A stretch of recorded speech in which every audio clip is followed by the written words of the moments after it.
Hello, everybody, and welcome to another great episode of the Gridiron Glory. This is Tad and Will here to bring you coverage of all 32 NFL teams. Today we have the Washington Commanders taking on the Carolina Panthers. The Commanders ended up winning this game 40-7, despite the injury to Jaden Daniels. And Tad, what do we know on the latest reports on the Jaden Daniels injury? Yeah, it seems to not be an overly serious injury. Obviously, with the season he's having, Washington would be wise to be extremely cautious with this rib injury. Don't risk him for one game. Obviously, you want to see him play next week against Chicago. Caleb Williams, Jaden Daniels, there's a lot of hype there, but you got to play it smart. He's questionable, so we'll see how the week goes, but it's going to be interesting to see if he's good to go. And obviously, you hope for the best, but we're grateful that it doesn't look to be a serious long-term injury. And so beyond that, the Washington Commanders, listen, let's get one thing absolutely straight. This game speaks way more to how bad the Panthers are versus how good the Commanders are. I mean, when you it's just I don't even know where to start. Chuba Hubbard, hey, shout out to him. He does his job. I mean, that's not none of this has been his fault. Everyone else, what? I mean, you can't even go out there. It's not even necessarily all their faults too. It's just like poor coaching, poor management. Yeah. Just a bad situation all I can't even it's horrible. A very rough. Yeah, just you gotta feel bad for this team, this fan base. Just not a lot to look forward to this season, obviously. It wasn't a solid enough performance from the rookie tight end Jatavian Sanders, 6 catches for 61 yards. But that considering that they only had 85 yards passing as a team, that's the majority of those yards. I mean, you can't win with the stat line like that. And I think this goes a long ways to saying that the whole problem isn't Bryce Young from what we saw early in the season. Andy Dalton didn't have very much success today in his own right, only passing for 93 yards, throwing 2 interceptions, no touchdowns. I mean, there is a lot of things going wrong with this Carolina organization. We know what the offensive line is. We know that they don't have a whole ton of playmakers. They don't have a good system in place. This is a franchise that is still building from the ground up. They need to completely rebuild from the ground up. I mean, they have nothing. There's nothing growing in that garden. Yeah, there's not. It's almost like they're in a drought. Like it's almost like their garden gets like they're in the literal it's in the middle of the desert wherever their garden is, and they need to figure out how to.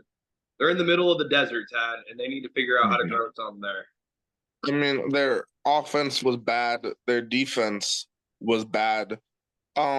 Their special teams. I mean, Eddie Pinheiro, he didn't miss any kicks. He was 1 for 1 on PAT. So I guess that's something they can hang their head on. Johnny Hekker had a 62-yard punt. That's respectable, but I mean, this game was just all about Washington just doing their thing. Marcus Mariota, the backup quarterback, comes in, gets the 2 touchdown passes, very efficient. Obviously, we know the level of competition is what it is, but still, you have to show up and be respectable. And the Commanders did just that. He went up as a backup, did his job, filled in very nicely, got his playmakers involved, a touchdown to Zach Ertz, a touchdown to the rookie tight end Ben Sinnott, his first career catch and his first career touchdown, so a big moment there.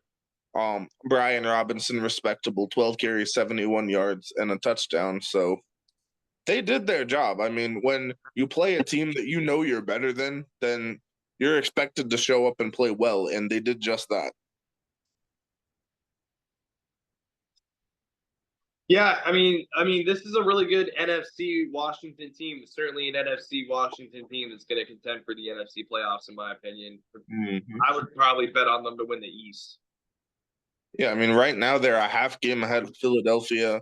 I mean, it's fair to question if they'll hold off the Eagles and potentially any other contenders in that division, but it's gonna be tough. I think the Eagles, they might figure some things out, but certainly to this point in the season, the Commanders have played the best in the division, but that could go down to the wire between them and Philadelphia, which is not something that either of us saw coming in the preseason. Like, we expected this to be perhaps Philadelphia and potentially even Dallas, but Washington's showing themselves to be a potential contender, and it'd be interesting to see when they play the Eagles how that comes to be.